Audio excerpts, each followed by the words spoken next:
Assalamualaikum warahmatullahi wabarakatuh. Bismillahirrahmanirrahim.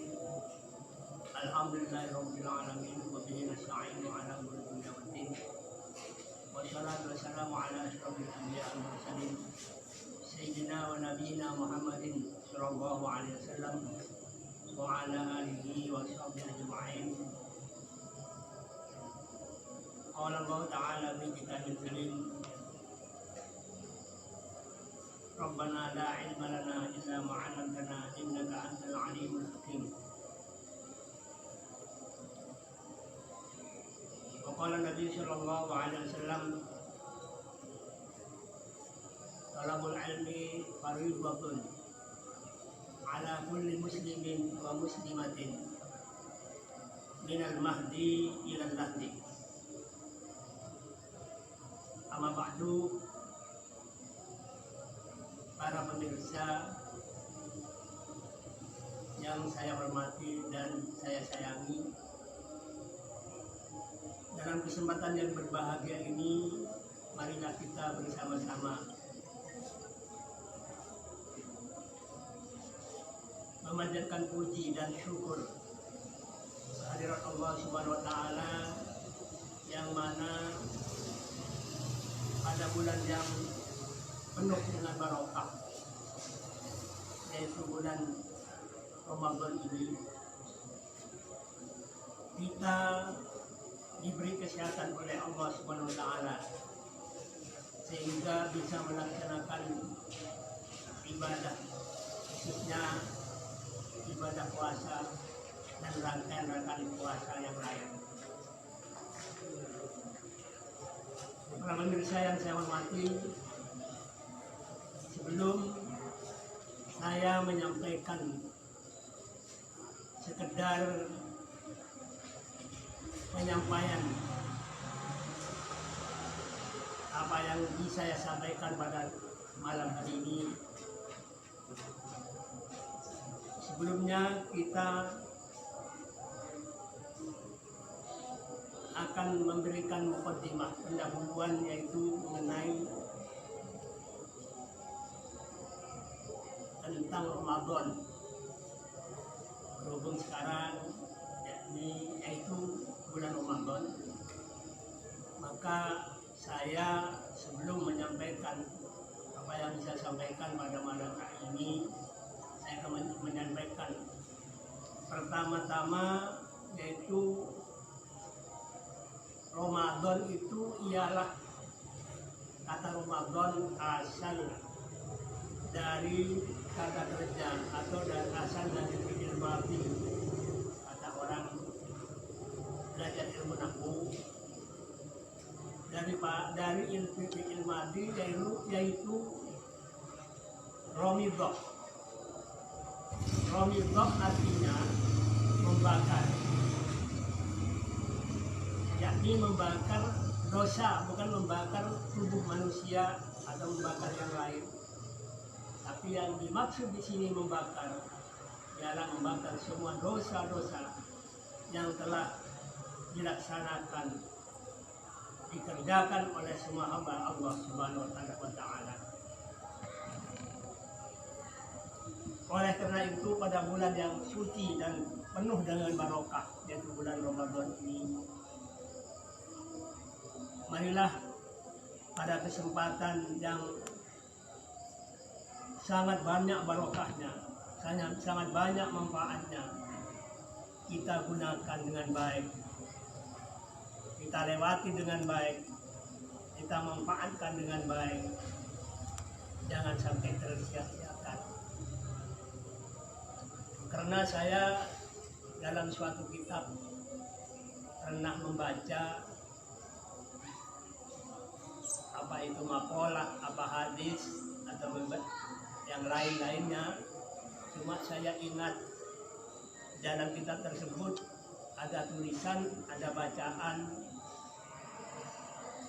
nikmatan, ada dua nikmat yang diberikan oleh Allah Subhanahu wa Ta'ala, maghbunun fihi ma katsirun minan nas. Nikmat kedua nikmat tersebut oleh manusia disia-siakan, manusia terkecoh, maupun disia-siakan, tidak dimanfaatkan oleh manusia. Ada kathirun minan nas, oleh sebagian besar, sebagian banyak manusia, yaitu as-sihhat wal faragh. Yang pertama, nikmat yang nomor satu yaitu sehat afiat. Sehat wal afiat, diberi kesehatan oleh Allah, tidak digunakan, tidak dimanfaatkan untuk kebaikan. Yang kedua yaitu wal faragh, kesempatan. Jadi nikmat, kedua nikmat ini yaitu pertama diberi sehat oleh Allah, yang kedua diberi kesempatan oleh Allah, tapi oleh manusia tidak dimanfaatkan, tidak diambil manfaatnya, tidak digunakan untuk kebaikan, bahkan disia-siakan. Karena kadang-kadang orang itu punya kesehatan, ada Allah diberi kesehatan, tapi kesempatan tidak ada, tidak punya kesempatan. Nikmat yang berupa sehat ada, dimiliki oleh manusia, tapi al-farohnya tidak ada. Dia tidak bisa mengerjakan sesuatu karena farohnya, kesempatan tidak ada, walaupun orangnya sehat. Dan kebalikannya juga, orang itu punya kesempatan tapi dirinya dalam keadaan tidak sehat, dalam keadaan sakit, itu pun tidak bisa berbuat apa-apa.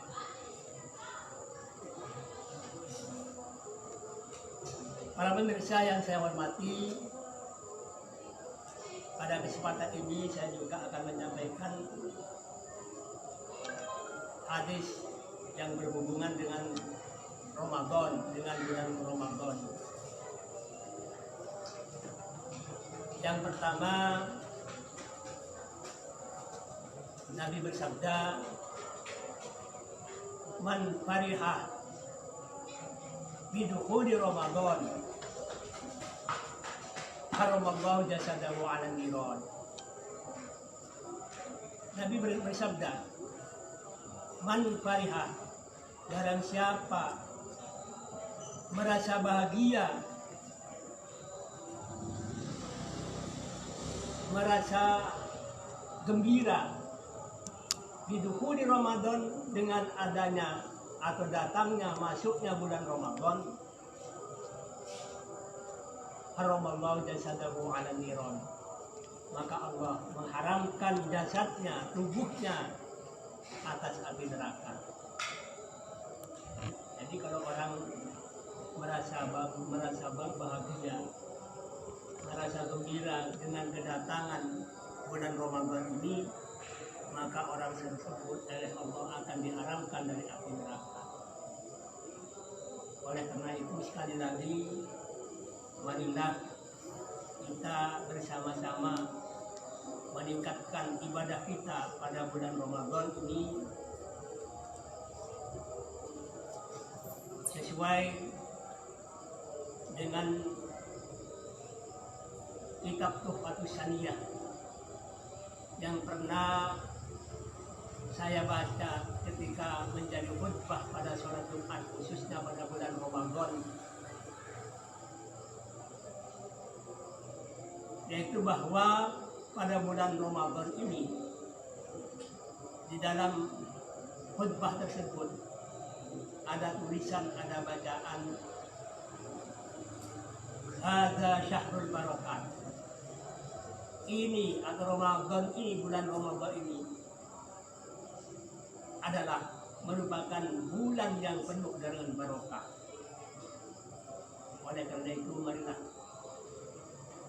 adanya barokah ini, kesempatan kita jangan sampai tersia-siakan, jangan sampai dibuang. Kita tingkatkan ibadah kita pada bulan suci Ramadan.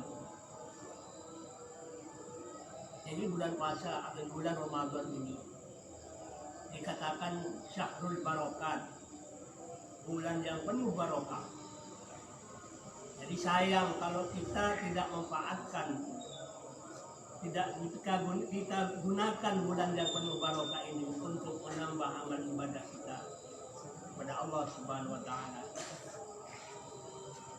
Juga selain bulan penuh barokah,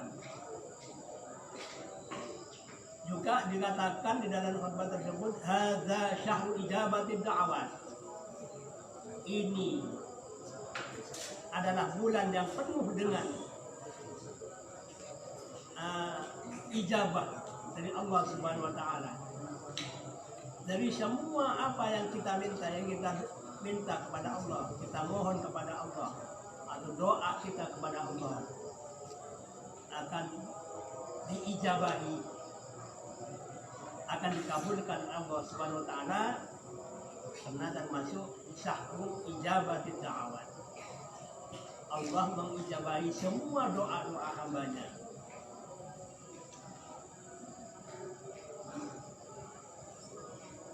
Dan ada lagi seterusnya dikatakan hadza syahrul qalatil atharat, hadza syahrul mudha'afatil hasanat, hadza syahrul mudha'afatil hasanat. Jadi banyak fadilah keutamaan pada bulan Ramadan. Selain hadza syahrul barakat, ada syahrul ijabatil da'awat, juga ada syahrul qalatil atharat, ada juga syahrul mudha'afatil hasanat.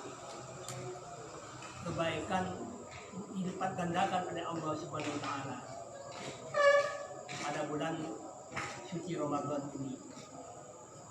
Jadi alangkah sayangnya kalau kita tidak memanfaatkan pada bulan Ramadan ini untuk menambah amal ibadah kepada Allah Subhanahu wa taala.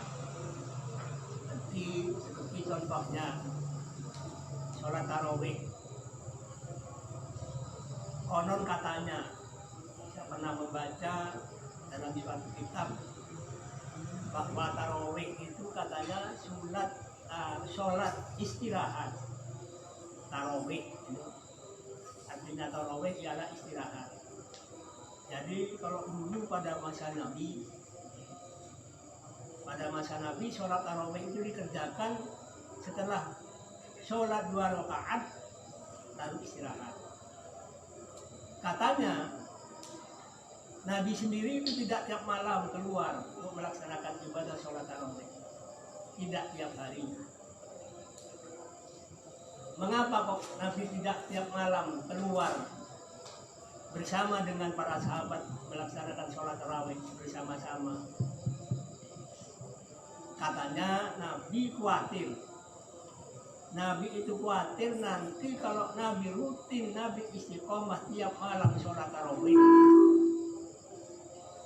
ini nanti khawatir oleh umatnya diwajibkan. Jadi umatnya merasa wajib. Jadi tarawih itu adalah sholat istirahat.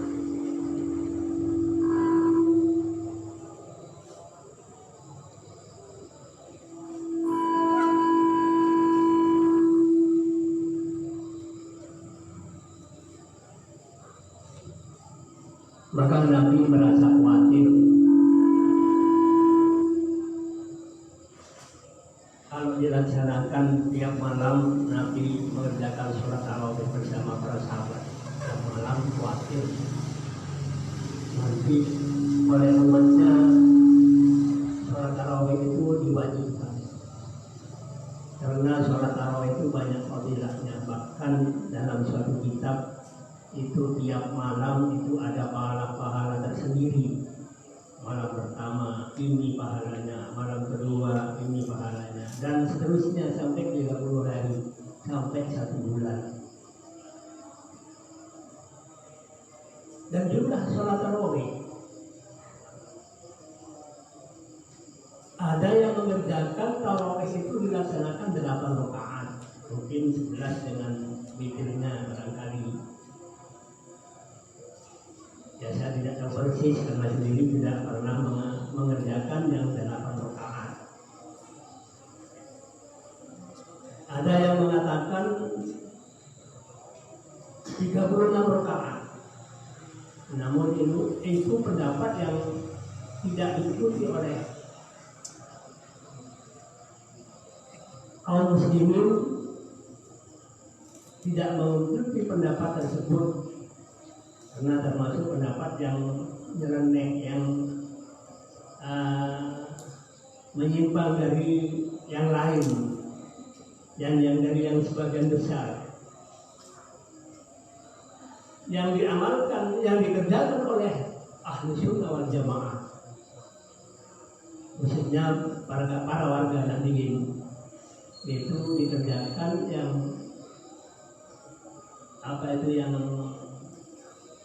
biasa oleh para warga Nahdliyin, yaitu ikut yang 20 rakaat ditambah witir 3 rakaat. Itu pun dikerjakan sebanyak itu setelah masa Khalifah Umar bin Khattab. Kalau tidak salah, Khalifah Umar bin Khattab. Kalau pada masa Nabi sendiri, tarawih itu tidak ada hitungan yang pasti, tidak ada hitungan yang yang diwajibkan atau diharuskan secara rakaat.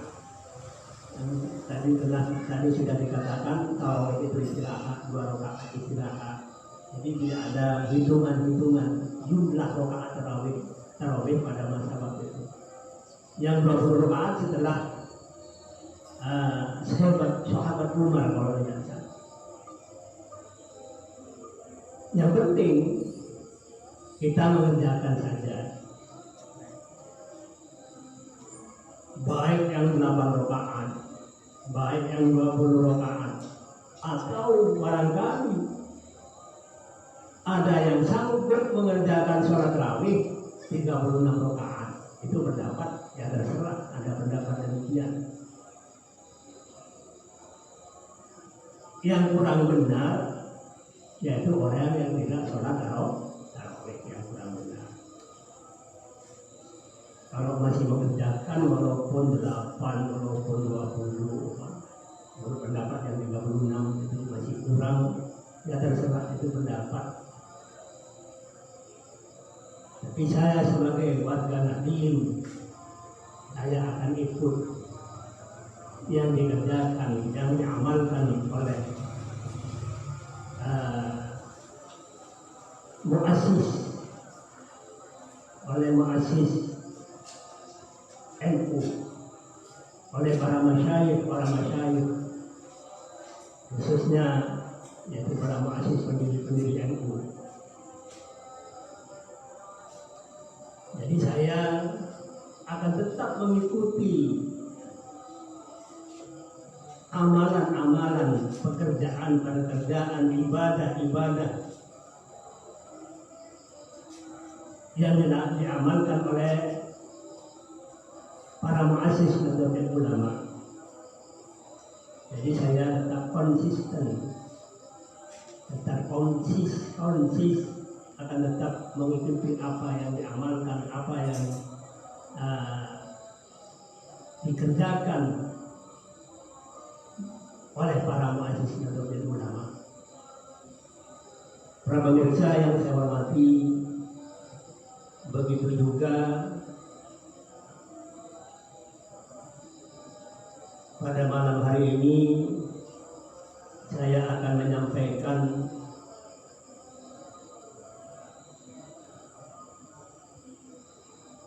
firman Allah Subhanahu wa taala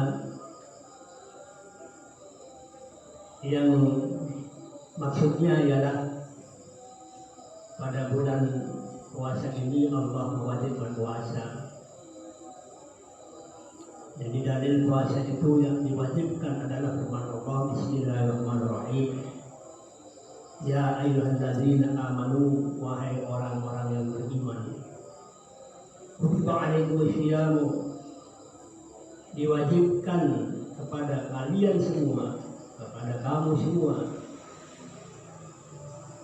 asyamu, berpuasa.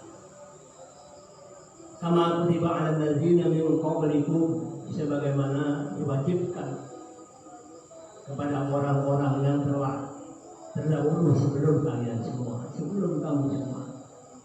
Jadi ibadah puasa ini adalah ibadah wajib yang diwajibkan kepada umat-umat, kepada umat-umat para rasul, para nabi sebelumnya, sebelum Nabi Muhammad SAW.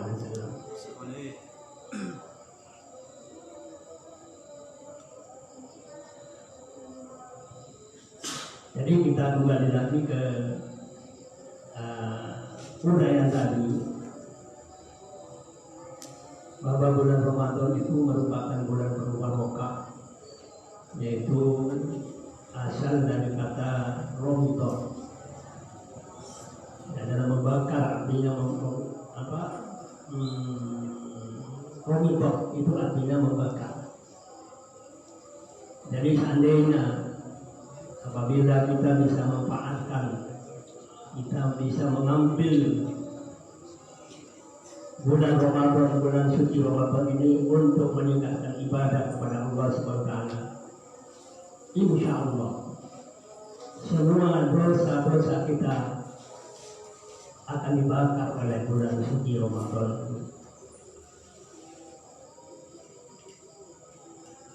Begitu pula bulan Ramadan ini Allah memberikan keistimewaan juga. Pada bulan yang suci, bulan Ramadan yang penuh barokah ini juga Allah menurunkan Al-Quran. Jadi Al-Quran pada Allah diturunkan pada bulan suci Ramadan ini, bukan pada bulan-bulan yang lain. Bukan pada bulan Syawal, bukan pada bulan Rajab, bukan pada bulan Dzulqa'dah, dan bulan-bulan yang lain kecuali pada bulan Ramadan. Jadi bulan Ramadan ini mempunyai keistimewaan sendiri. Allah menurunkan Al-Quran pada bulan Ramadan. Jadi Ramadan sudah dipilih oleh Allah untuk waktu, menjadi waktu Al-Quran diturunkan. Maka pada biasanya tanggal 17 Ramadan ada peringatan nuzul Quran. Peringatan nuzul Quran artinya turunnya Al-Quran. Jadi pada bulan Ramadan Allah memberikan keistimewaan, Allah menurunkan Al-Quran pada bulan tersebut. Jadi sayang sekali apabila kita pada bulan yang barokah, yang penuh barokah, bulan suci yang dipilih oleh Allah untuk menurunkan Al-Quran, kita tidak diambil manfaatnya. Jadi kita pada bulan ini marilah sekali lagi ibadah yang kita lakukan pada bulan-bulan yang lain, mari kita lakukan, kita amalkan pada bulan yang penuh barokah, bulan suci Ramadan ini. Sekali lagi saya mengajak juga saya sendiri, kita harus lebih menambah spirit, menambah keinginan, menambah kesiapan untuk mengerjakan ibadah yang lebih banyak daripada bulan-bulan yang lain. Para pemirsa yang saya hormati, begitu juga saya perlu menyampaikan, selain tadi ada hubungannya juga dengan bulan Ramadan, juga bulan Ramadan ini selain Allah menurunkan Al-Quran, juga juga Allah mewajibkan berpuasa selama satu bulan. Selain Al-Quran diturunkan pada bulan Ramadan, bulan yang suci, bulan yang penuh barokah ini juga Allah mewajibkan puasa kepada kita sekalian, kepada umat Nabi Muhammad SAW. Saya juga ingin menyampaikan apa itu puasa dulu. Karena orang itu, kalau orang awam biasanya tahu kalau itu puasa, gitu, ada puasa, tapi tidak tahu apa puasa yang sebenarnya, apa definisi puasa, apa takrif definisi, apa takrif atau definisi puasa. Orang juga tidak tahu apa hukumnya berpuasa dan sebagainya dan seterusnya yang ada hubungan dengan puasa. Kalau di dalam kitab Fathul Qorib, kitab yang tipis, yang kecil, itu dikatakan asyam dan asyaum itu adalah sama-sama isim masdar. Asyam dan asyaum itu sama-sama artinya puasa. Sekarang apa puasa tersebut? Menurut definisi puasa itu apa? Pengertiannya puasa itu apa? Di dalam kitab Fathul Qorib dijelaskan asyaumu lughatan, puasa menurut arti bahasa. Puasa itu dalam arti bahasa dikatakan al-imsak, menahan. Kalau bahasa Maduranya dikatakan ngakar. Imsak itu menahan. Al-imsak itu secara bahasa, arti bahasa. Sekarang syar'an, menurut arti syarak, arti syariat, menurut istilah agama, wa syar'an menurut syarak, menurut syariat, ialah insafun, menahan, an-muftirin, dari sesuatu yang membatalkan puasa. Menahan jangan sampai mengerjakan hal-hal yang membatalkan puasa. Muftir itu hal yang membatalkan, sesuatu yang membatalkan puasa. Biniyatin makhsusatin, dengan niat yang ditentukan. Jadi menahan dari sesuatu yang membatalkan puasa disertai niat yang khusus, makhsusah, yang dikhususkan, ditentukan. Yaitu biasanya kalau kita sudah sholat tarawih, biasanya niat puasa itu dibaca, niat puasanya dibaca untuk mengingatkan khawatir lupa sebelum mulai start berpuasa. Maka kita tidak membacakan niat, tidak melafalkan niat. Khawatir biasanya kalau sholat tarawih setelah selesai itu biasanya setelah doa baca niat puasa. Karena niat puasa itu hukumnya harus dikerjakan, dibaca, dilafalkan, diniatkan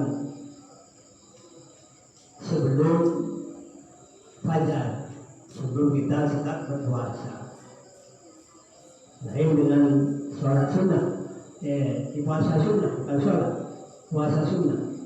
Kalau puasa sunnah, walaupun besok niatnya pada waktu pagi itu tetap sah. Tapi kalau puasa fardu, puasa Ramadan itu harus mabit. Dalam istilah bahasa Arabnya itu dalam kitab harus mabit, harus menginap, harus sebelum fajar sodik dulu terbit. Jadi puasa niatnya kalau puasa Ramadan, puasa wajib harus mabit pada waktu malam sebelum fajar sodik, sebelum kita start memulai mengerjakan puasa. Beda dengan dengan puasa sunnah. Konon katanya Nabi dulu itu kalau pagi tidak menemukan sarapan pagi. Nabi dulu begitu. Kalau pada waktu pagi sebelum makan apa-apa maksudnya, mau sarapan bertanya kepada istri beliau, yaitu Sayyidatina Aisyah. Bertanya kepada istrinya Sayyidatina Aisyah, bertanya, wahai istriku tersayang, apakah ada makanan pagi ini? Siti Aisyah menjawab, tidak ada, Rasul.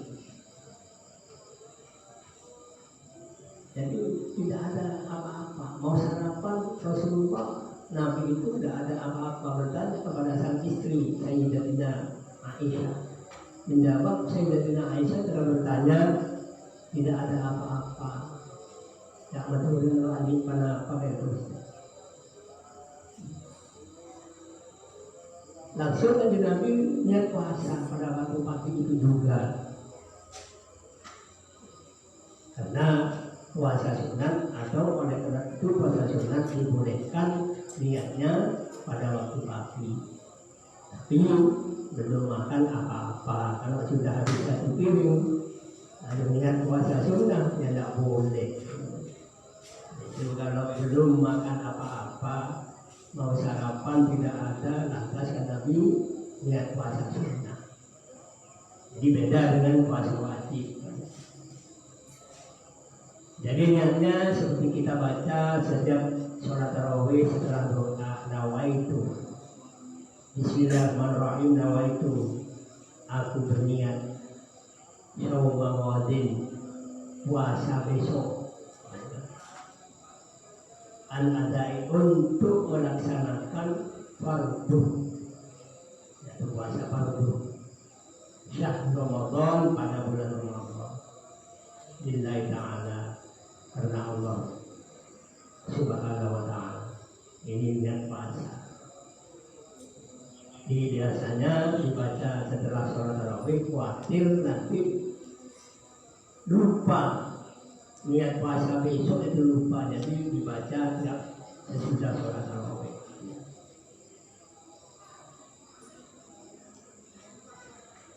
Terus selanjutnya anutin dari maksud shotin jalu'i naharin, pada semua siang, yaitu siang dikatakan siang itu mulai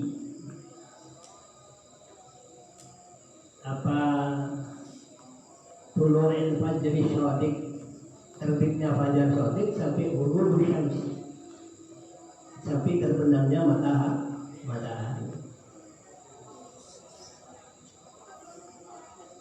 Juga ada pendapat sebagian, ada yang puasa katanya, dan saya pernah dulu ada salah satu guru saya itu bercerita mengatakan, beliau dawuh, ada pendapat orang puasa itu katanya mulai tulu'u syamsi ila ghurubi syamsi, mulai terbit matahari sampai terbenam matahari. Ada yang pendapat demikian, katanya guru saya itu.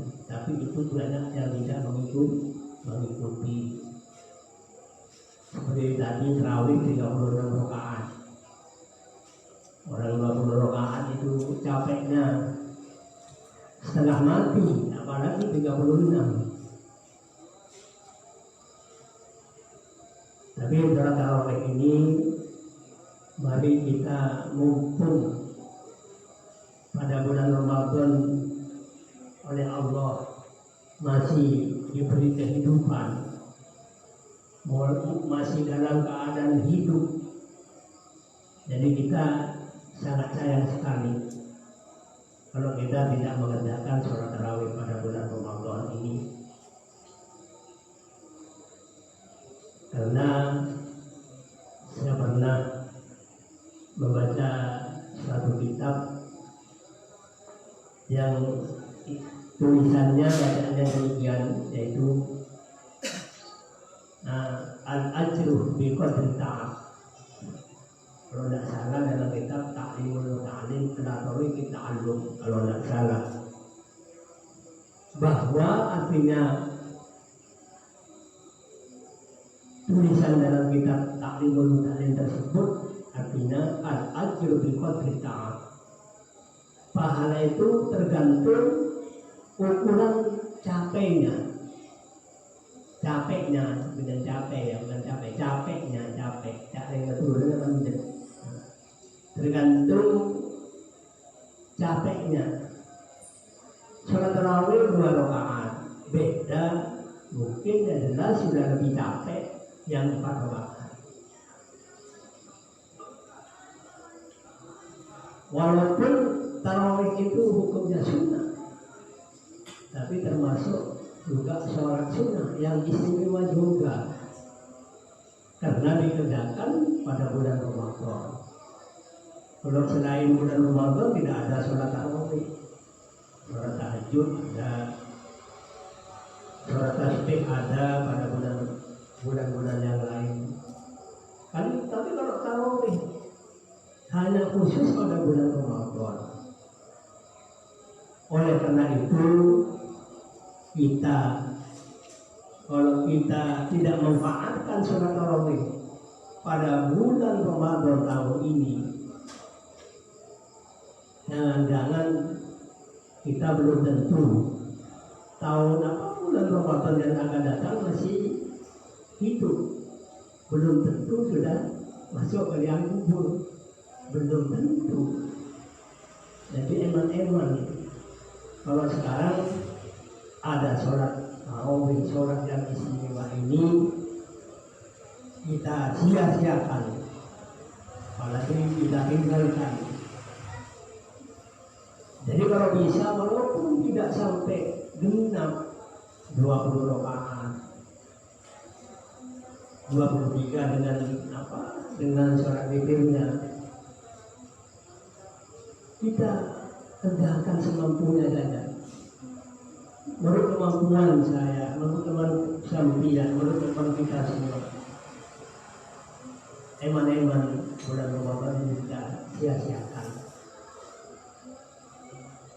Yang tidak benar, kurang baik, yaitu orang yang tidak sholat tarawih. Jadi tergantung kata tadi al-ajr bi qadri ta'ab. Ya kalau payahnya, capeknya itu lebih banyak, mungkin pahalanya lebih banyak. Selanjutnya jami'ina harin qabilin lisyawmi. Bahasa itu yaitu yang pertama yaitu imsak an muftirin, menahan dari hal sesuatu yang membatalkan puasa dengan niat yang tertentu pada siang hari semuanya. Dan qabilin lisyawmi, bisa menerima untuk berpuasa. Ada hari yang tidak menerima untuk puasa hari tersebut, yaitu seperti hari raya. Hari raya tersebut kalau berpuasa bahkan hukumnya haram, berarti tidak bisa menerima puasa. Di qabilin lisyawmi min muslimin, dari orang Islam, dari orang-orang kafir puasanya tidak sah. Jadi harus orang muslim, akidin yang berakal, tahirin yang suci, min haidin dari haid bagi orang perempuan, wa nifasin dan nifas juga bagi orang perempuan. Ini adalah pengertian takrif atau definisi daripada puasa. Saya bacakan ini, maksud saya khawatir orang awam, orang yang belum pernah ngaji cuma tahu kalau ini puasa gitu. Puasa itu apa itu tidak tahu. Jadi saya bacakan ini bagi pemirsa, setelah mendengarkan apa yang saya katakan, bacakan tadi, bisa ngerti ya itulah puasa. Begini puasa ini. Para pemirsa yang saya hormati,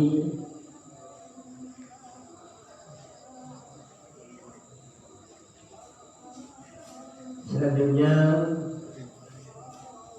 saya akan menyampaikan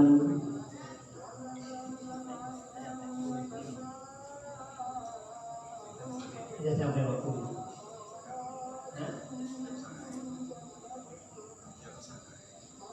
Berapa menit?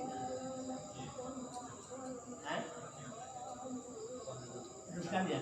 Teruskan. Ya, saya akan tambah. Ini mendapat dispensasi, mendapat kemurahan, jadi bisa diperpanjang waktunya sedikit. Saya pada kesempatan malam ini juga akan menambah, walaupun ini tidak ada kaitannya, hubungannya dengan Ramadan dan puasa. Saya pernah membaca suatu kitab. Di dalam kitab tersebut menerangkan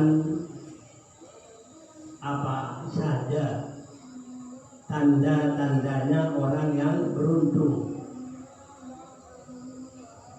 dan apa saja tanda-tandanya orang yang celaka. Ya, betul, mereka celaka. Ini celaka. Mau celaka mereka betul, betul celaka mereka. Ampun teman dibudi celaka, kucing mau celaka kan. Nampak kejuko kan. Mun celaka mereka lain. Dalam hadis disebutkan arba'un min sa'adatil mar'i. Ada empat perkara, ada 4 perbuatan. Termasuk min sa'adatil mar'i, termasuk keberuntungan, untung atau becer, keberuntungan seseorang. Jadi ada 4 perkara, 4 pekerjaan, termasuk yaitu keberuntungan seseorang. Yang pertama, salah satu dari keberuntungan seseorang itu adalah antakuna zaujatuhu sholihatan. Ini sekedar tambahannya. Kalau memang waktunya belum nyampe, bisa tambah. Nanti kurang 20 menit ya. 20 menit. Ya, saya tambah. Di kesempatan yang baik ini ada 4 perkara, termasuk orang itu salah satu orang yang beruntung. Yang pertama, antakuna zaujatuhu, istrinya itu orang yang solihah. Itu yang pertama. Jadi bagi siapapun, bagi orang laki-laki, bagi suami yang punya istri yang solihah. Solihah itu kalau perempuan solihah, kalau laki-laki soleh. Jadi orang laki-laki yang mempunyai istri yang solihah itu sangat beruntung. Nanti selanjutnya siapa orang yang solehah itu? Hanya beruntung kalau punya istri yang solehah, itu salah satu. Orang laki-laki yang beruntung, tanda-tandanya itu kalau punya istri yang solehah. Anda sebenarnya siapa orang soleha tadi? Orang kampung itu kalau dari artinya soleha itu adalah orang perempuan yang baik. Soleh itu kan baik. Yaitu kalau yang dikatakan orang perempuan istri yang soleha.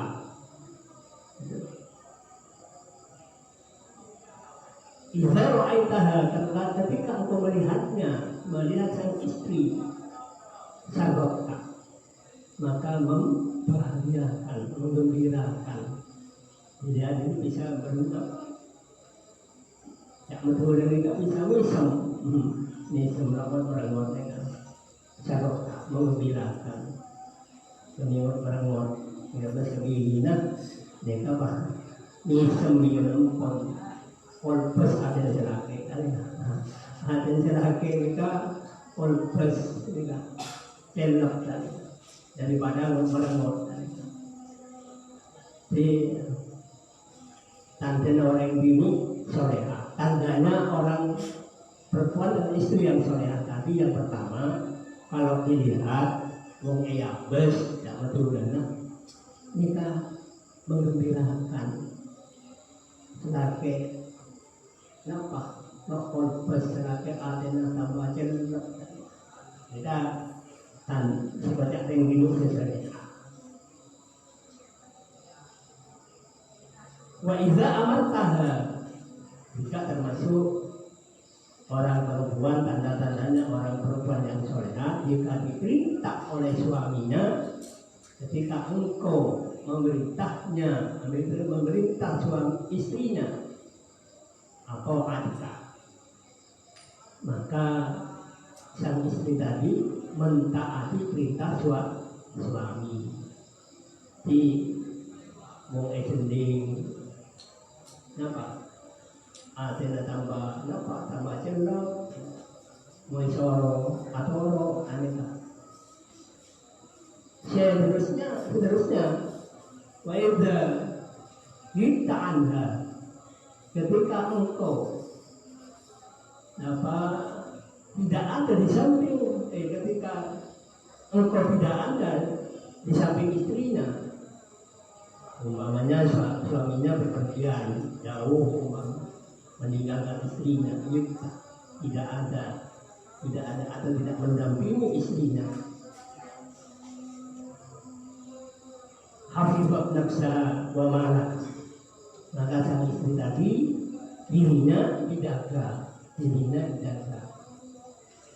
dan harta suaminya juga dijaga. Itu namanya salah satu kalau orang itu dinamakan kriterianya orang perempuan yang atau istri yang soleha.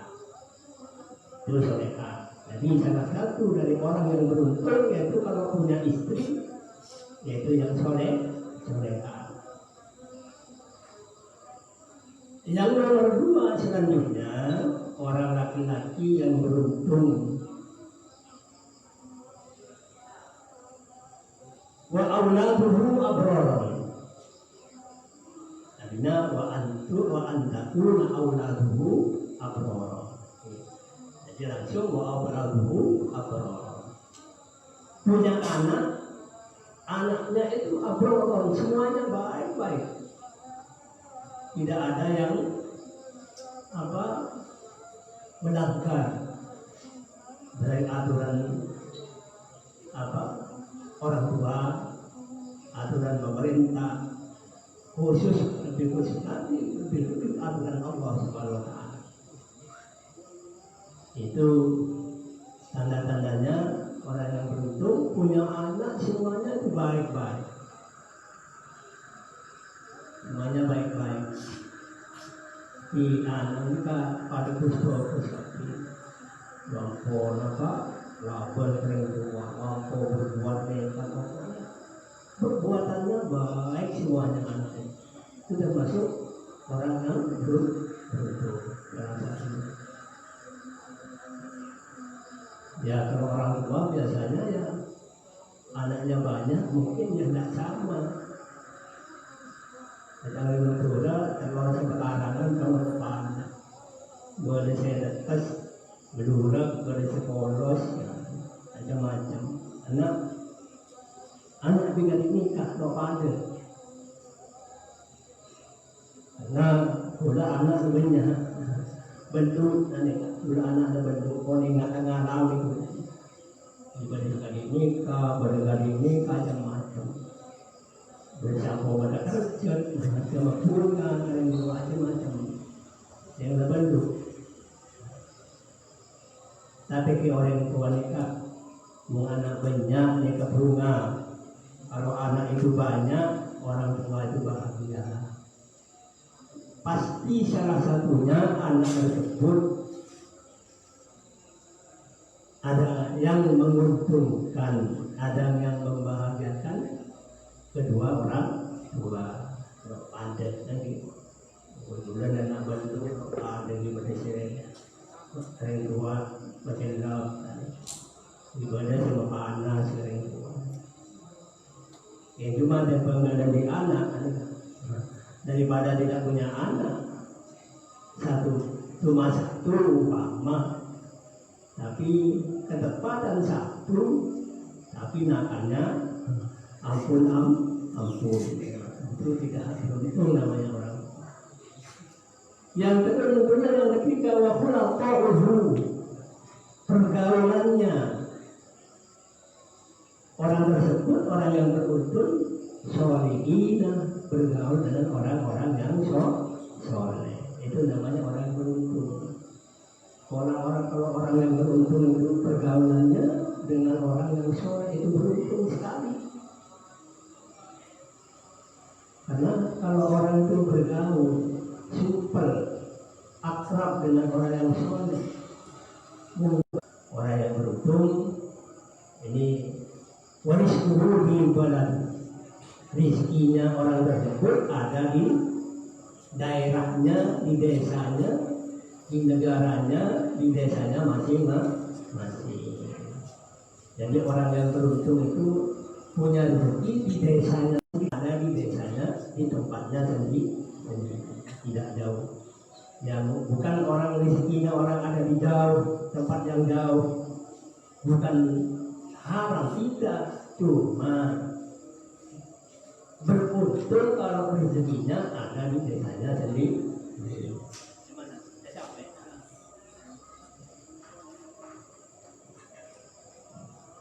Para pemirsa sekalian, mungkin hanya di sini walaupun tidak berlanjut masih ada, tapi memang durasinya dibatasi hanya 1 jam paling lama. Ya saya hanya menyuguhkan di sini saja dulu karena saya sebagai manusia nanti kalau terlalu banyak mengucapkan satu, ada pepatah, ada kata-kata dalam bahasa Arab, mangkasuro kalamuhu kasuro kotoruhu. Barang siapa yang banyak bicaranya, insya Allah juga banyak kesalahannya. Jadi tidak usah panjang-panjang, ya udah banyak-banyak. Mangkasuro kalamuhu kasuro kotoruhu. Apalagi saya manusia yang terbatas, sangat bodoh sekali. Khawatir nanti terhanyut oleh pembicaraan yang terlena sehingga keluar dari areanya, keluar dari batasannya, sehingga ucapannya, perkataannya keliru, banyak yang ini. Saya akhiri apa yang bisa saya sampaikan dengan ucapan hurma syofa. Dalam kitab saya pernah membaca demikian, hurma syofa, ambillah apa yang jernih dari saya maksudnya. Kalau kata-kata saya itu yang jernih, yang baik, yang bening, hurma syofa, ambil. Jadi yang baik apa yang saya sampaikan tadi itu ambil. Tapi sebab kebalikannya, wadah maka tinggalkan, jangan diambil, dikelekatkan saja, sekarang, setorok, maka dalam apa yang keluh apa yang kotor, ucapan yang tidak baik, ucapan yang menyimpang itu jangan diambil, tolong jangan diambil. Jadi pun masofa, wadah makadara, ambillah yang bening, yang bersih, wadah makadara, tinggalkan apa yang keruh. Ya, maksudnya saya kotor, saya ketor, saya bening kalah, saya ketor, tidak kalah. Nah, ini kan maksudnya itu kecek kalah, saya coba aja kalah, tidak. Begini saja apa yang kita sampaikan, kurang lebihnya Allah dalam jawab. Dan sebelum kita tutup, dan kita tadi lupa tidak membacakan, tidak membuka dengan Al-Fatihah kepada para muassis Nahdlatul Ulama, yaitu muassis itu namanya pendiri Nahdlatul Ulama, karena pada malam hari ini pengajian ini merupakan program dari MBCNU Tanah Merah. Kebetulan saya disuruh membaca pertama kali, padahal kiai-kiai para masyayikh banyak di Tanah Merah yang lebih alim, lebih bisa dari saya cara menyampaikan dan sebagainya. Berhubung karena beliau para masyayikh yang ada, para ulama yang ada di Kecamatan Tanah Merah ini berhalangan, maka katanya tidak ada rotan, akar pun jadi. Jadi walaupun yang pintar itu tidak ada karena berhalangan, jadi yang bodoh seperti saya, seperti Abah Haji Amin ini, ya kerap tidak betul tidak boleh. Wallahu a'lam bishawab. Ila hadratin Nabi Mustafa wa Rasulullah Sayyidina Muhammadin sallallahu alaihi wasallam wa ala alihi wa ashabihi wa azwajihi wa dzurriyyatihi wa dhurriyyatihi wa tabi'in wa man tabi'ahum bi ihsan. Wa khususan ila hadrati jami'i muassisi Nahdlatul Ulama, khususan Haji Hasyim Asy'ari, wa khususan Haji Rasulullah, wa khususan Haji Muhammad Khalid bin Haji Abdul Latif, wa khususan Haji As'ad bin Haji Syamsul Arifin wa ghairihim. Wa qala Allah lana wa lahum bi ashabil Fatihah.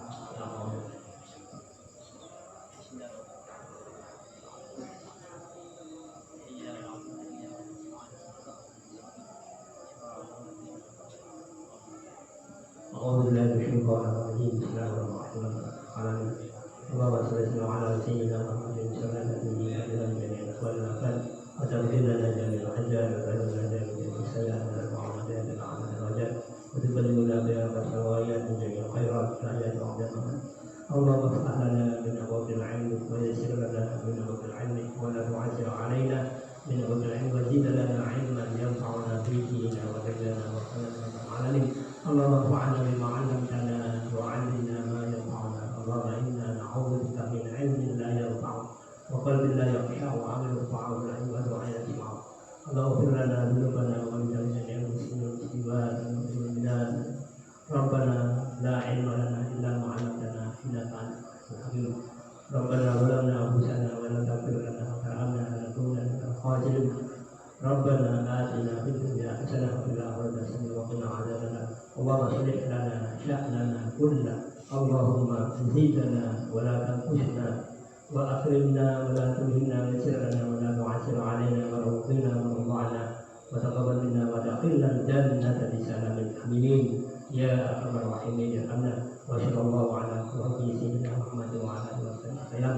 سبحان ربك